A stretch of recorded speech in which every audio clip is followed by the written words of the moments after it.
আসসালামু আলাইকুম। বাংলা সংবাদে সবাইকে স্বাগত জানাচ্ছি। আমি চিন্তিয়া হক। শুরুতেই সংবাদ শিরোনাম। লন্ডনে তারেকের সঙ্গে ডক্টর ইউনূসের বৈঠক হচ্ছে, বলছেন ফখরুল। এদিকে টিউলিপের চ্যালেঞ্জ ডক্টর ইউনূসের বিশ্বাসযোগ্যতার ভিতও নাড়িয়ে দেবে। জানাবো, ডক্টর ইউনূসের সঙ্গে তারেকের বৈঠক হলে জনগণ উপকৃত হবে, বলছেন অ্যানি। এবং সর্বশেষ জানাবো, মানুষ কি চায় ডক্টর ইউনূস বোধহয় সেই খোঁজই রাখেন না, বলছেন ইলিয়াস হোসেন। শুনছিলেন সংবাদ শিরোনাম, এবারে বিস্তারিত। লন্ডনে তারেকের সঙ্গে ডক্টর ইউনূসের বৈঠক হচ্ছে, বলছেন ফখরুল। যুক্তরাজ্য সফররত প্রধান উপদেষ্টা ডক্টর মোহাম্মদ ইউনূস লন্ডনে বিএনপির ভারপ্রাপ্ত চেয়ারম্যান তারেক রহমানের সঙ্গে বৈঠকে বসতে যাচ্ছেন। শুক্রবার স্থানীয় সময় সকাল 9টা থেকে 11টার মধ্যে এই বৈঠক হবে বলে বিএনপির মহাসচিব মির্জা ফখরুল ইসলাম আলমগীর জানিয়েছেন। ইউনূসের যুক্তরাষ্ট্র সফরের ঘোষণা আসার পর থেকেই তারেকের সঙ্গে বৈঠকের সম্ভাবনা নিয়ে রাজনৈতিক অঙ্গনে আলোচনা চলছিল, যদিও প্রধান উপদেষ্টা আনুষ্ঠানিকভাবে সফরসূচিতে বৈঠকের বিষয়টি ছিল না। টিউলিপের চ্যালেঞ্জ ডক্টর ইউনূসের বিশ্বাসযোগ্যতার ভিত নাড়িয়ে দেবে। 4 দিনের রাষ্ট্রীয় সফরে যুক্তরাজ্য গিয়েছেন অন্তর্বর্তীকালীন সরকারের প্রধান উপদেষ্টা ডক্টর মোহাম্মদ ইউনূস। এই সুযোগে নিজের বিরুদ্ধে দুর্নীতির অভিযোগ নিয়ে ভুল বোঝাবুঝির অপসারণ প্রধান উপদেষ্টার সঙ্গে দেখা করতে চেয়ে চিঠি দিয়েছেন যুক্তরাজ্যের সাবেক সিটি মিনিস্টার ও বাংলাদেশের ক্ষমতাচ্যুত প্রধানমন্ত্রী শেখ হাসিনার ভাগ্নে টিউলিপ সিদ্দিক। যদিও সরকারের পক্ষ থেকে জানানো হয়েছে এই ধরনের কোনো চিঠি ডক্টর ইউনূস পায়নি।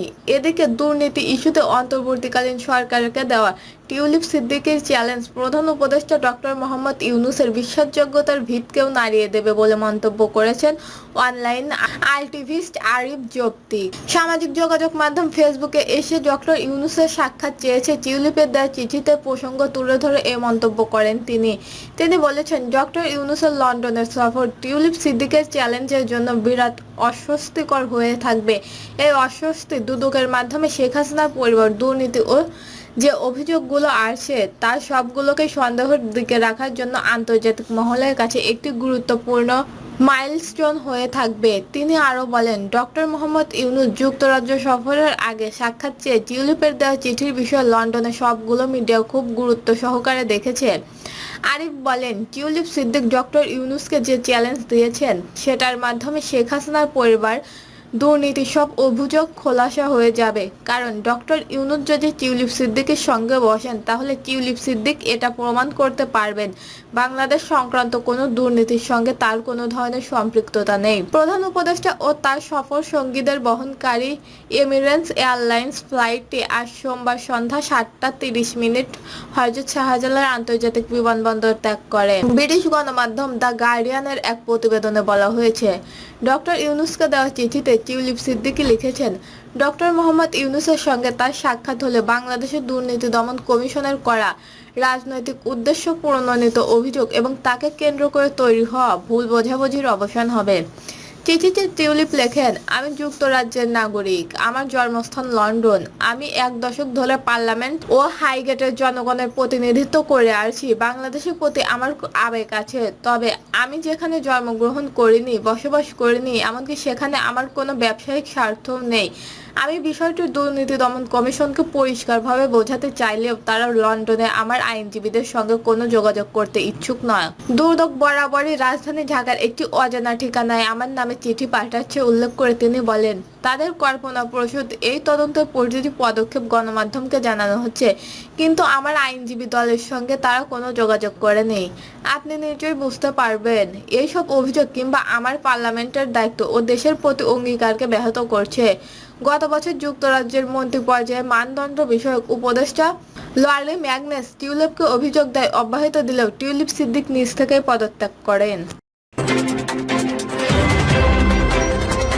ডক্টর ইউনূস ও তারেক রহমানের বৈঠক হলে জনগণ উপকৃত হবে বলছেন অ্যানি। বিএনপির যুগ্ম মহাসচিব শহীদউদ্দীন চৌধুরী অ্যানি বলেছেন, অন্তর্বর্তীকালীন সরকারের প্রধান উপদেষ্টা ডক্টর মোহাম্মদ ইউনূস বর্তমান যুক্তরাজ্য সফরে রয়েছে।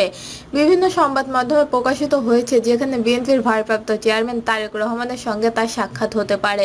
এটি আমাদের জন্য আনন্দের সংবাদ। যদি বাংলাদেশের গণতন্ত্র নিয়ে এমন কোনো বৈঠক হয় তাহলে স্বাভাবিকভাবেই দেশের জনগণ উপকৃত হবে বাংলাদেশ। শহীদউদ্দীন চৌধুরী অ্যানি বলেন, একটা নির্বাচন প্রত্যাশা করেছি। এপ্রিল মাসে ভোট হলে রোজার মধ্যে আমাদের প্রচারণা আসলে হবে না, তখন পরীক্ষা ঝড় তুফান থাকে। আমরা আশা করছি সরকারের কাছে রোজার আগেই ভোটটা যেন হয়ে যায়। এটা বিবেচনার দাবি রাখে সরকারের চিন্তা করা উচিত। তিনি আরো বলেন, ফ্যাসিস্টদের বিরুদ্ধে আমরা সবাই মিলে যেভাবে ঐক্যবদ্ধ হয়ে কাজ করেছি সেভাবে সব রাজনৈতিক দল যুগপৎ আন্দোলন করে একত্রিতভাবে ঐক্য স্থাপন করেছিলাম, সেটা শক্তিশালী হবে।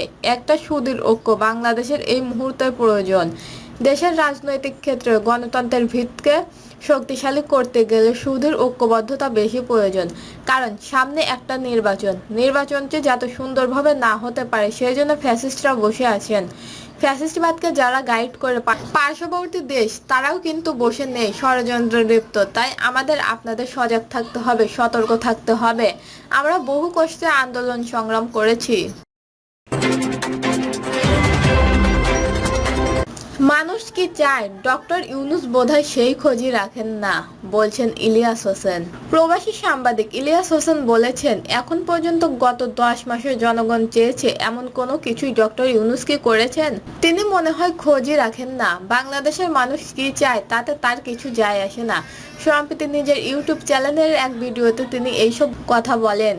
ইলিয়াস হোসেন বলেন, গত 10 মাসে যদি হিসাব করতে হয়, এই দেশে চাঁদাবাজি হচ্ছে, ঘুষ হচ্ছে, দুর্নীতি এবং অনিয়ম হচ্ছে, সবই হচ্ছে। কেন কিছু বন্ধ হচ্ছে না? বিএনপি ক্ষমতায় থাকলে সব দল যদি বিএনপি সরকারের ঘাড়ে পড়ে তাহলে এখন যা হচ্ছে তার দায় কি ডক্টর ইউনূসের না? তিনি বলেন, আপনি বন্ধ করতে পারেন নাই কোনো দুর্নীতিগুলোকে। 111 সরকারও আপনার চেয়ে অনেক দুর্বল সরকার ছিল। বাংলাদেশের ইতিহাসে এই সরকারের মতো এত শক্তিশালী সরকার কোনোদিন আসে নাই। এত শক্তিশালী হওয়ার পরেও আপনি এর বিরুদ্ধে ব্যবস্থা কি নিয়েছেন? পুলিশ নিয়োগে বাণিজ্য থেকে শুরু করে থানায় যে পরিমাণ ঘুষ এখন চলছে, অন্ধকার যুগের অবস্থা। আপনি বন্ধ করতে পারেন নাই, এর দায় আপনি নেবেন না? কিছুই না বুঝলে আপনার থাকার দরকার কি? তিনি আরো বলেন, আপনি হঠাৎ রাগ করে বলেন আমি তো থাকতে পারবো না, আমি থাকবো না। গার্লফ্রেন্ডের সাথে মান অভিমান বিষয় না তো এটা দেশ চালানোর ব্যাপার। এতগুলো স্টুডেন্ট মারা গেছে, এতগুলো সাধারণ মানুষ মারা গেছে, এই ছাত্রদের জীবন নিরাপত্তার ঝুঁকির মধ্যে ফেলে আপনি চলে যাবেন? ইলিয়াস হোসেন আরো বলেন, আপনাকে কঠোর হওয়া উচিত ছিল। এখন ঘাড় সোজা করে দাঁড়াতে চাইলে সেই সুযোগ আপনার হাতে নেই। কারণ আপনারা এই 10 মাসে যে সুযোগ হাতে পেয়েছেন সেটা কাজে লাগাতে পারেননি। দর্শক, এই ছিল এখনকার সর্বশেষ নিউজটি ভালো লাগলে একটি লাইক দিন, কমেন্টে আপনার মতামত জানান এবং আমাদের পাশে থাকার জন্য বেল বাটনটি অন করে রাখুন। ধন্যবাদ।